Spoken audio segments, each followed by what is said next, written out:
फलोत्पादन, रोहिओ आणि खार जमीन विभागाचे मंत्री भरत गोगावले यांनी आजच्या कृषी परिषदेसाठी शुभेच्छा दिल्यात। आपण एव्हीच्या माध्यमातून त्या पाहूयात। एव्ही प्लीज।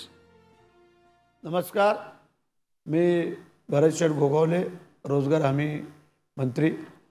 मी पहिला TV9 आणि तुमचं सगळ्यांचं अभिनंदन करतो की आज जे तुम्ही वेगवेगळे उपक्रम राबवताय त्यामध्ये आज जो शेतीचा जो तुम्ही उपक्रम हातामध्ये घेतलेला आहे की शेतीकडून समृद्धीकडे, आणि हा जो कन्सेप्ट तुम्ही हातामध्ये घेऊन जो तरुणांना संदेश देण्याचं आज तुम्ही केलेला आहे, आणि त्याच्यामध्ये जे आज आपले महामहिम राज्यपाल, काही आमचे कॅबिनेटले मंत्री असतील, खासदार असतील, आमदार असतील, या सगळ्यांना माझ्या पहिल्या शुभेच्छा राहतील की तुम्ही हे सगळेजण आजच्या या कार्यक्रमाला उपस्थित राहू शकलात।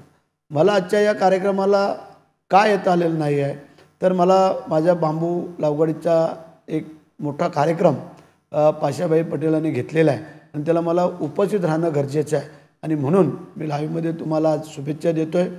आणि आपल्याला सगळ्यांना कल्पना आहे की आमचं जे खातं आहे, आमचं डिपार्टमेंट आहे, त्यामध्ये फार मोठा भाग आहे फळझाड लागवड करणं, शेतीला मदत करणं।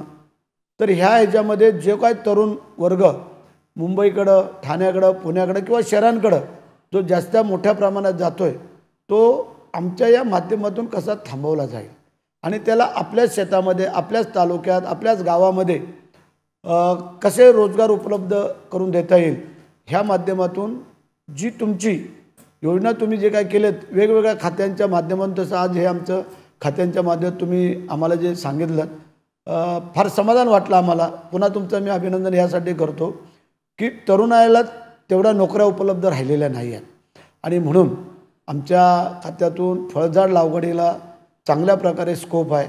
त्यानंतर मगाशी आज आम्ही प्रत्येक वेळेला सांगत आलेलो आहोत की आमच्या खात्याच्या 266 योजना आहेत।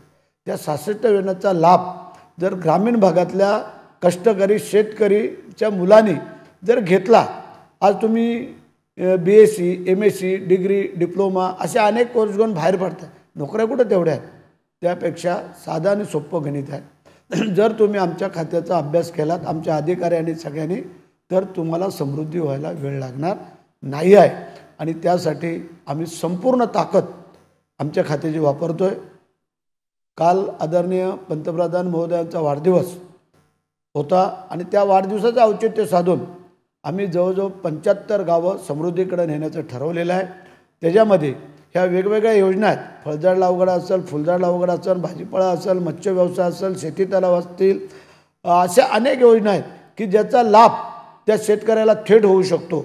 आणि केंद्राच्या माध्यमातून जे आम्हाला रोजगार उपलब्ध करून देण्यासाठी 100 दिवस दिलेले आहेत, आणि राज्याचे काही दिवस, असं जर आज पकडलं तर निश्चितच आपण स्वतःच्या शेतामध्ये, स्वतःच्या गावामध्ये, स्वतःच्या तालुक्यामध्ये आपण हा रोजगार उपलब्ध करू शकतो। आणि तुमची जो काही कन्सेप्ट आहे की शेतीतून समृद्धीकडे, तर त्याला मला वाटतं फार वेळ लागणार नाही आहे, आणि त्याला लागणारे तोपर्यंत सहकार्य आमचे मुख्यमंत्री, दोन्ही उपमुख्यमंत्री आणि आम्ही सर्व यामध्ये पूर्ण ताकदीने उतरतो आहे की आता जर आम्ही मोठ्या प्रमाणात जर नोकऱ्या देऊ शकत नसू, तर मोठ्या प्रमाणात हा व्यवसाय आम्ही देऊ शकतो। आणि त्यासाठी फळावरती प्रक्रिया करणाऱ्या काही कंपन्या आम्हाला तयार करायच्या आहेत की ज्या वेगवेगळ्या ठिकाणी आज जवळजवळ 15 ते 16 जातीची फळं आज आपल्या महाराष्ट्रामध्ये निघतात, आणि मोठ्या प्रमाणात बाहेरच्या देशामध्ये आपली फळं निर्यात केली जातात। महाराष्ट्र फळामध्ये 1 नंबरचा आत्ता देश आहे, आणि त्याच्यामध्ये हा जर आपण सगळ्यांनी जर व्यवस्थित विचार करून केला, तर मला वाटतं समृद्धीकडे जाण्याला फार वेळ लागणार नाही। त्यासाठी मी तुम्हाला आज पुन्हा एकदा ह्या तुम्ही कार्यक्रम आयोजित केल्याबद्दल शुभेच्छा व्यक्त करतो, आणि माझ्या 2 शब्दाला पूर्णविराम देतो। जय हिंद, जय महाराष्ट्र, वंदे मातरम।